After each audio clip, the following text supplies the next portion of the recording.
The Cherokee are an indigenous people of North America, of Iroquoian lineage.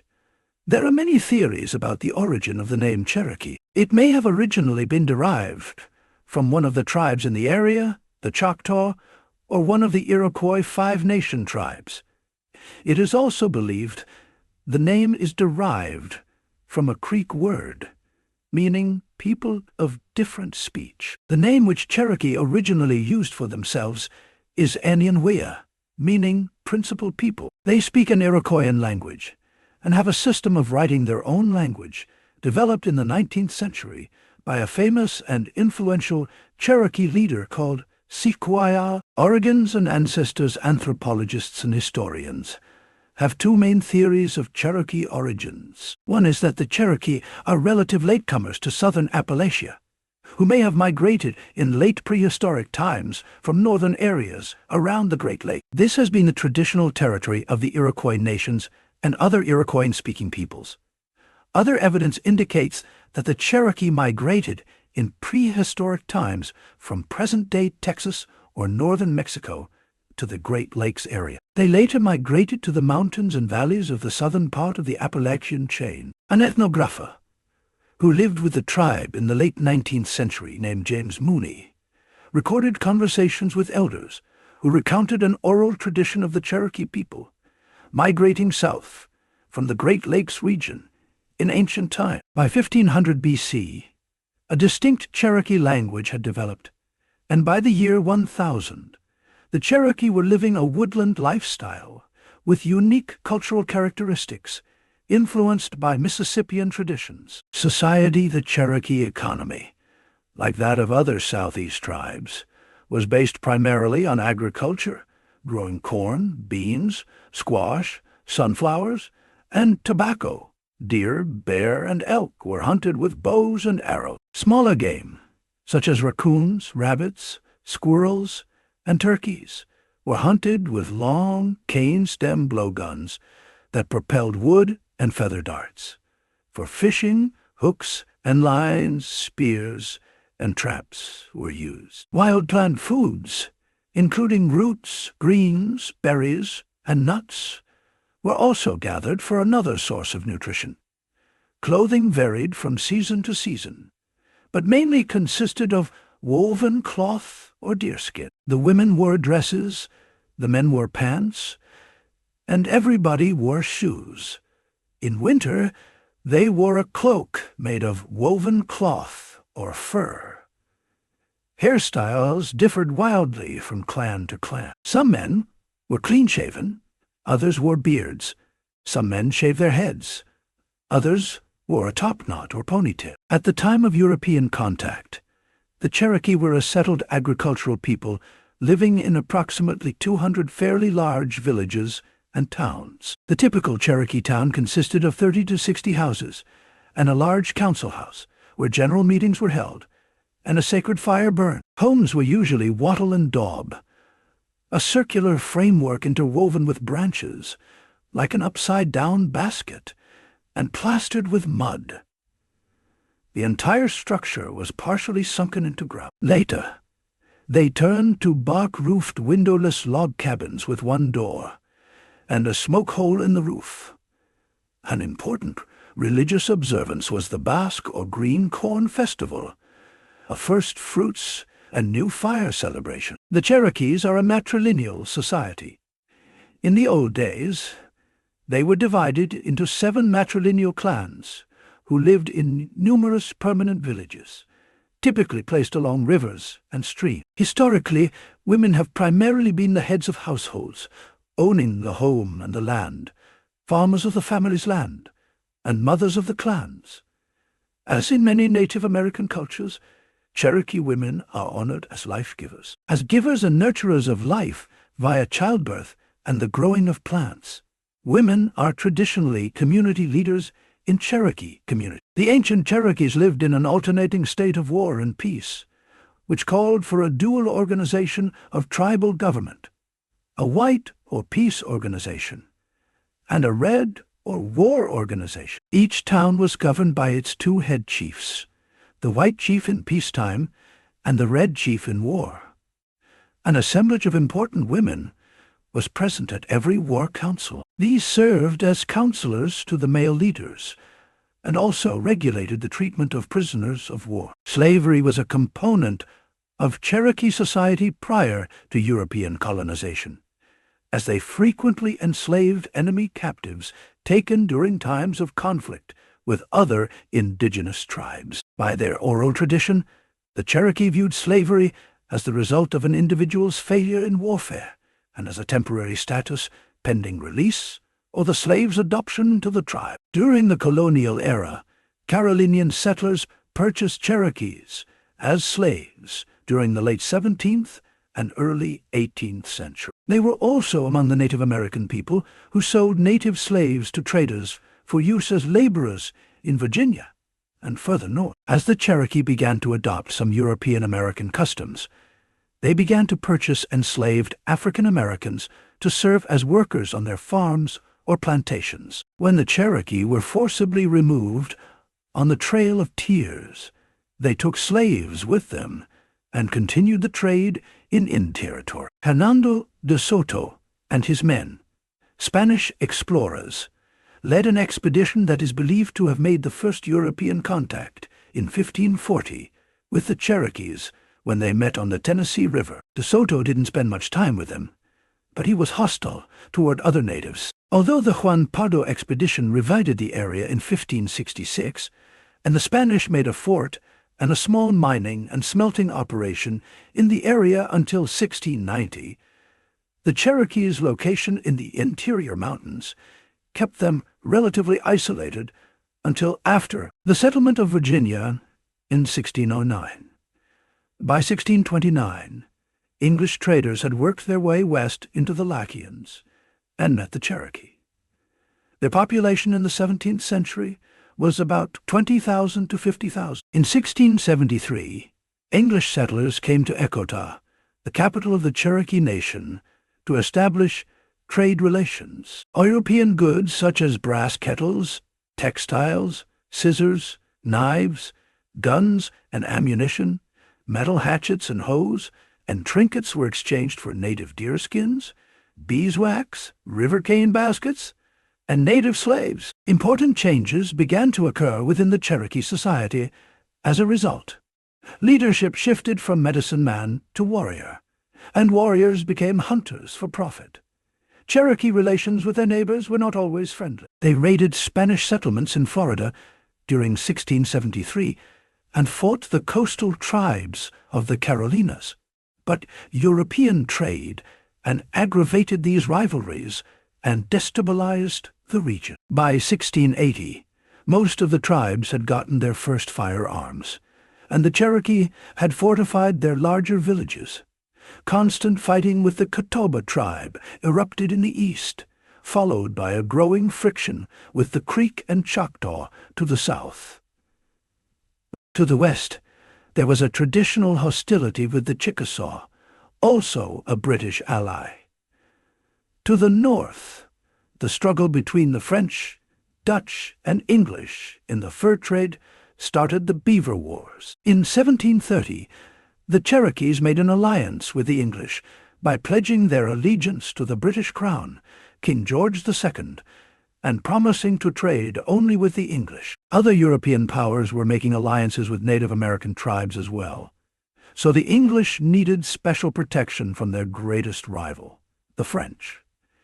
A series of smallpox epidemics in the 18th century cut the Cherokees' population in half. Diseases carried by the Europeans were a big problem for Native American people, cutting greatly their numbers at the time. By that time, Cherokee territory had been firmly established in the Appalachian region of the southeastern United States, encompassing terrain that included parts of modern North and South Carolina, Tennessee, Kentucky, Alabama, and Georgia. However, through negotiations in 10 different treaties between 1721 and 1777 with Great Britain, large sections of land were given up by the Cherokee, dramatically reducing their territorial holdings. United States, from the earliest days of American independence, relations with Native American tribes had been a primary concern for national security. Two of the most influential individuals in shaping the Indian policy by the new United States government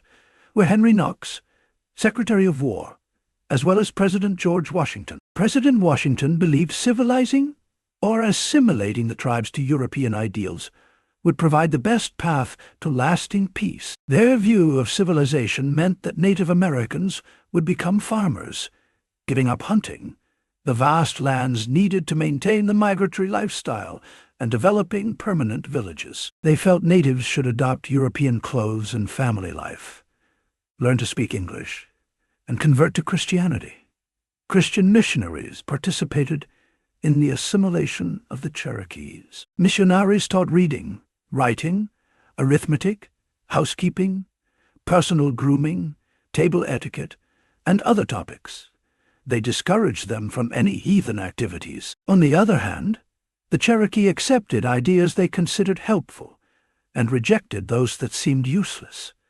It soon became apparent that the new American settlers were no more willing to halt their expansion than the English settlers before. Deep and lasting divisions emerged within the Cherokee leadership and among the tribe itself about how to respond to the ongoing efforts of the new settlers.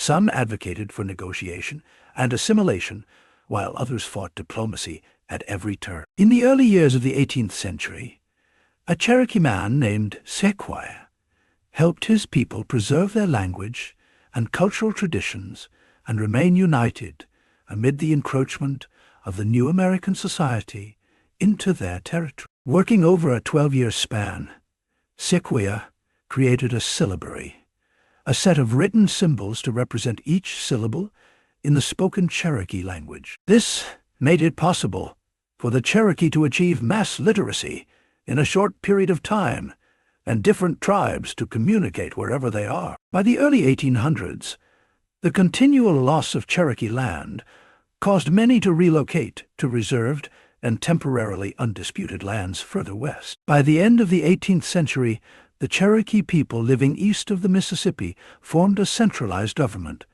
Affairs were no longer executed at the clan level. Approximately 1/3 of the Cherokee people moved to Indian Territory west of the Mississippi River around the year 1870. They signed a treaty with the United States that traded land in the southeastern United States for land in modern-day Arkansas. In 1828, Sequoyah went with a delegation of West Cherokees to Washington, D.C., to sign a new treaty exchanging land in Arkansas for land in modern-day Oklahoma, also known as Indian Territory, earning the name Old Settlers because they were the first of the tribe to settle Indian Territory in the West.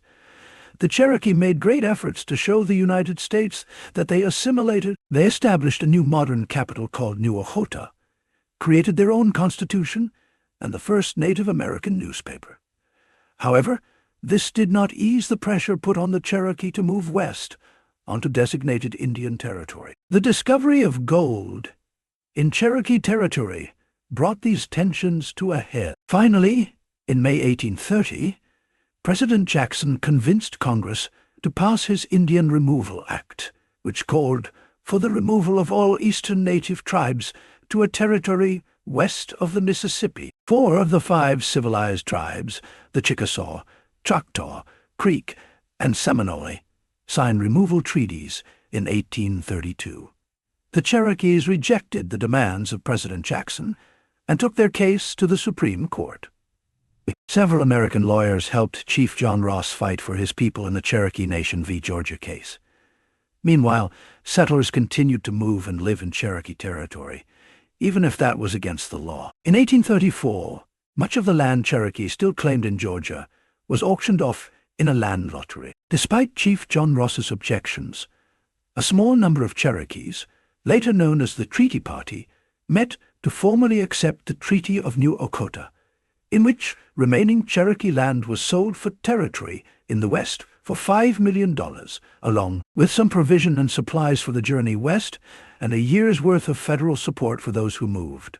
The U.S. Senate ratified the treaty, and President Jackson immediately signed it giving the Cherokee until May 1838 to leave. The Trail of Tears as a result, almost 16,000 Cherokee, along with other natives, were forcibly moved from their eastern homeland. Although some of them stayed, hiding in the mountains, in June 1838, Cherokees were loaded on flatboats at Ross's Landing, Georgia, and sailed down the Tennessee River. The boats were described as being so crammed that they nearly sank. Some rode the train, while others traveled on foot. Over 4,000 died on the long path to Oklahoma Territory. After the removal, Chief Ross and his supporters in the National Party encountered another problem: the construction of a new combined Cherokee government in the West. The Eastern Cherokees had a constitution modeled after the United States, but the old settlers created a system based on traditional Cherokee law. Unable to come to a compromise, Sequoyah, an old settler, and Jesse Bushyhead, an Eastern Cherokee Baptist minister, made a suggestion for the parties to meet in July 1839 and let the people determine the form of government they prefer. Before that meeting took place, a group of Cherokees from the National Party plotted to take revenge on those they felt most responsible for signing the Treaty of New Echota and the Trail of Tears. Secretly, they made a list of people they felt deserved the ultimate penalty of death. Of these, 3 men were killed at approximately the same time. Major Ridge was killed while traveling the road in Washington County, Arkansas. Elias Boudinot was attacked by a group of men claiming they needed medicine, and John Ridge was dragged from his bed and stabbed to death. In July 1839, John Ross, the National Party, and a few representatives of the old settlers signed an act of union. In September, a constitution, similar to the one created in the East, was accepted with John Ross elected as principal chief and an old settler as second principal chief. For the next several years, the Cherokee Nation underwent a series of internal conflicts, sometimes violent, leading to civil war. As the old settlers, the Treaty Party, and the National Party adjusted to life in the West, Sequoyah worked with John Ross to try to bring peace between the factions. The war ended with a treaty between the factions brokered by the United States government on August 6, 1846. Signed by delegates from each faction, the 1846 treaty promised the land ceded to the Cherokee would be available for all members of the Cherokee Nation and offered a general amnesty for crimes committed against the nation or individual. During the American Civil War, after a great internal conflict, the tribes sided with the Confederacy. The Cherokees in western North Carolina served as part of Thomas's Legion, a unit of approximately 1,100 men of both Cherokee and white origin, fighting primarily in Virginia, where their battle record was outstanding. Thomas's Legion was the last Confederate unit to surrender in North Carolina at Waynesville on May 9, 1865. A post-war treaty with the United States freed the black slaves belonging to tribal members in Indian Territory. Between removal of the Cherokee Nation in 1838 and the end of the Civil War, many Cherokees gave their money to William Holland Thomas, their agent and later their only white chief, to purchase land for them. Thomas acquired many of the tracts that would make up the modern-day Koala boundary, the official name of the Cherokee Indian Reservation in North Carolina. These Cherokees, together with the hundreds who had hidden in the mountains, who already legally owned land through the Treaty of 1817, or who had escaped the Trail of Tears and returned, formed the nucleus of what would become the Eastern Cherokee Band. Under the General Allotment Act of 1887, uncompromisingly resisted by the Cherokee, plots of tribal land were forcibly allotted to individual members. Surplus lands not assigned to Cherokee individuals were parceled out by the federal government, and in 1891, the tribe's western land expansion, the Cherokee Strip or Cherokee Outlet, was sold to the United States. In 1893, it was opened mostly to non-native settlers. 20th century and the present, the Cherokee government was dissolved, and its people became U.S. citizens when Oklahoma achieved statehood in 1907. In this action, the Oklahoma Cherokee lost their right to elect their own chiefs, who were from there and were appointed by presidents until 1970, when the Cherokee regained their right to elect their own government via a congressional act signed by President Nixon. On August 21, 1918, British forces began attacking German positions along a 10-mile stretch of the Western Front in northwest France. The assault was part of the World War I action, now known as the Sama Offensive. Attached to the British troops fighting in the region were the 119th and 120th U.S. Infantry Regiments, which both contained a number of Cherokee soldiers from western North Carolina. The signal officers at the time guessed that the Germans wouldn't be able to understand the Cherokee language and instructed Cherokee troops to deliver messages by telephone in their native tongue. The tactic proved to be a success. The Cherokee code talkers were the first known use of Native Americans in the American military to transmit messages under fire, and they continued to serve in this unique capacity for the rest of World War I. After World War II broke out, the Cherokees were amongst 25,000 Native Americans who fought actively both in Europe and the Pacific. Cherokees were also code talkers once again, alongside many other Native tribes during the Civil Rights Movement. They fought for Native and African American rights, regaining the right to elect their own government. Today, 3 Cherokee tribes are federally recognized: the United Kituwa Band of Cherokee Indians in Oklahoma, the Cherokee Nation in Oklahoma, and the Eastern Band of Cherokee Indians in North Carolina. In the year 2000, about 281,000 people identified themselves as Cherokee, and an additional 448,000 people reported being part Cherokee. The Cherokee language is spoken by an estimated 12,000 to 22,000 people today.